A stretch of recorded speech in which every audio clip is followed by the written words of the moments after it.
क्या आपको लगता है कि आप एडवेंचर जानते हैं? फिर से सोचो। कुछ जगहें ऐसे सीक्रेट्स छुपाती हैं जो आपकी वाइल्डेस्ट कहानियों को भी फीका कर देती हैं।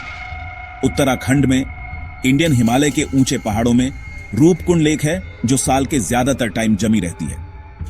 लेकिन जब सूरज बर्फ पिघलाता है तो लेक कुछ डरावनी चीज दिखाती है।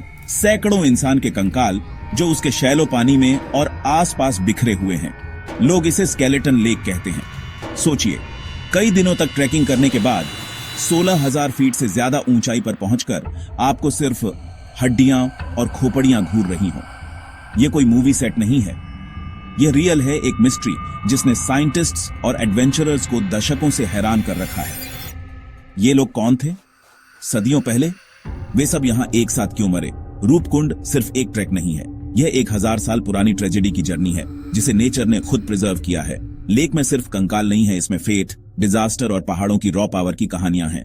जैसे जैसे हम इस मिस्ट्री को डीपली समझेंगे, आप देखेंगे कि सच्चाई फिक्शन से भी ज्यादा स्ट्रेंथ हो सकती है।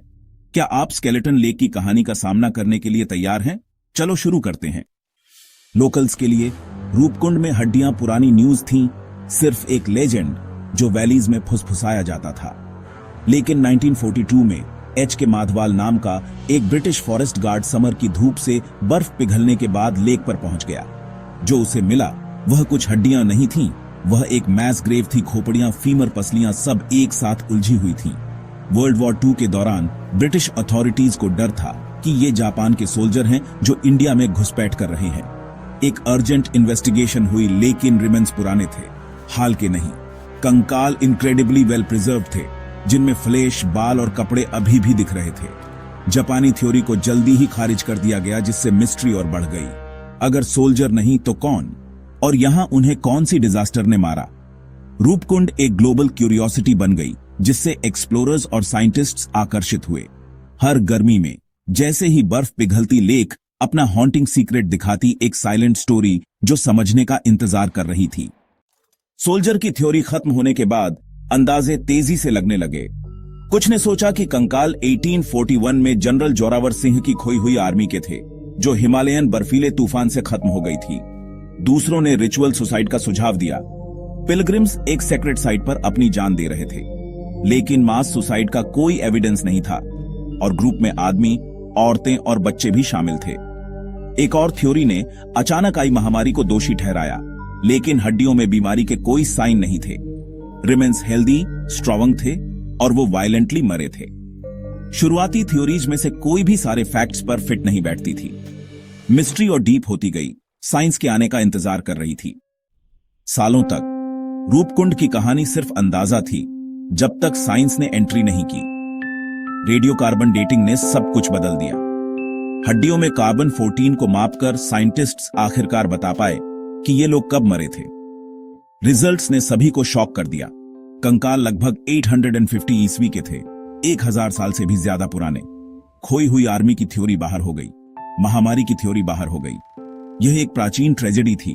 9वीं सदी में इतनी दूर डेंजरस जगह पर एक बड़ा एक्सपेडिशन कौन ऑर्गेनाइज करेगा? कार्बन डेटिंग ने मिस्ट्री को एक टाइम और एक जगह दी, लेकिन एक आइडेंटिटी नहीं। अब रिसर्चर्स इस बात पर फोकस कर सकते थे कि 1000 साल पहले हिमालय में क्या हो रहा था। हड्डियां आखिरकार बात करने लगी थीं। जैसे ही कहानी साफ लगने लगी, 2019 की एक डीएनए स्टडी ने सब कुछ बदल दिया। साइंटिस्ट्स ने पाया कि कंकाल कम से कम 2 अलग अलग ग्रुप्स के थे। पहला ग्रुप साउथ एशियन 9वीं सदी के आसपास मरा था, जो पहले की कार्बन डेटिंग से मैच करता था।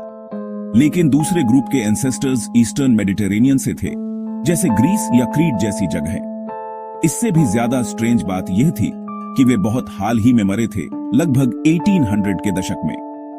रूपकुंड एक सिंगल ट्रेजेडी की जगह नहीं थी, बल्कि कम से कम 2 ट्रेजेडीज की जगह थी, जो लगभग 1000 साल के गैप पर हुई थी। अब 2 मिस्ट्रीज थीं। प्राचीन साउथ एशियंस कौन थे, और सदियों बाद मेडिटेरेनियन ट्रैवलर्स इस दूर दराज की हिमालयन लेक पर कैसे पहुंचे? 9वीं सदी का ग्रुप कैसे मरा? साइंटिस्ट्स ने हड्डियों की स्टडी की और स्कल्स और शोल्डर्स के टॉप पर डीप क्रैक्स पाए। इंजरीज हथियारों या गिरने से नहीं थीं, वे ऊपर से थीं। लीडिंग थ्योरी एक अजीबोगरीब ओलावृष्टि। सोचिए, आप खुले में फंस गए हों, क्रिकेट बॉल के साइज के ओले बरस रहे हों और छिपने की कोई जगह न हो। छोटे बड़े ओलों से लगे ब्लंट फोर्स ट्रॉमा से मैच करती थीं। कुछ ही मिनटों में ग्रुप नेचर के गुस्से से खत्म हो गया। ओलावृष्टि की थ्योरी एविडेंस पर फिट बैठती है। लोकेशन, इंजरीज और अचानक मास डेथ रूपकुंड की ट्रेजेडी पहाड़ों की रॉ पावर की एक साफ याद दिलाती है। साइंस से बहुत पहले लोकल्स के पास अपनी खुद की एक्सप्लेनेशन थी। लेजेंड कहती है कि एक राजा, उसकी रानी और उनके लोग नंदा देवी की पिलग्रिमेज पर जा रहे थे। उन्होंने म्यूजिक और डांस से सेक्रेट जर्नी का अनादर किया, जिससे देवी गुस्सा हो गई। अपने गुस्से में नंदा देवी ने लोहे के ओलों का तूफान छोड़ दिया, जिससे वे सब रूपकुंड में मारे गए। यह कहानी साइंटिफिक थ्योरी से मिलती जुलती है। एक ग्रुप, एक तूफान, आसमान से मौत। सदियों से यह लेजेंड पिलग्रिम्स को पहाड़ों का सम्मान करने की चेतावनी देता था। जब रूपकुंड की बर्फ पिघलती है तो यह सिर्फ कंकाल से ज्यादा चीजें दिखाती है।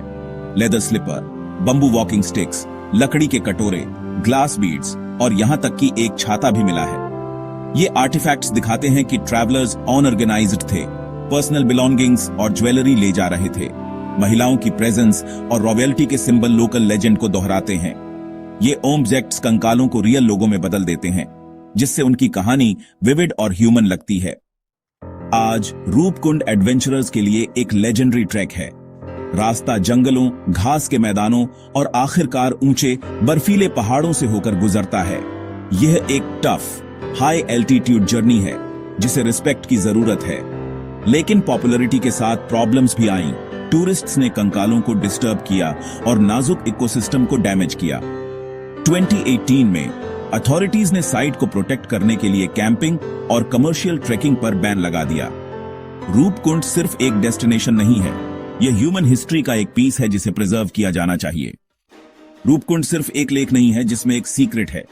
यह नेचर के साथ हमारे नाजुक रिश्ते का सिंबल है और वे मिस्ट्रीज जो बनी हुई हैं। मॉडर्न साइंस के साथ भी सवाल बने हुए हैं। मेडिटेरेनियन ट्रैवलर्स कौन थे? उन्हें यहां क्या लाया? लेक हमें पास्ट का सम्मान करने और जो बचा है उसे प्रोटेक्ट करने की याद दिलाती है। स्केलेटन लेक एडवेंचर, ट्रेजेडी और विस्मय की कहानी है, एक जमा हुआ स्टेज जहां हिस्ट्री और मिस्ट्री मिलती है।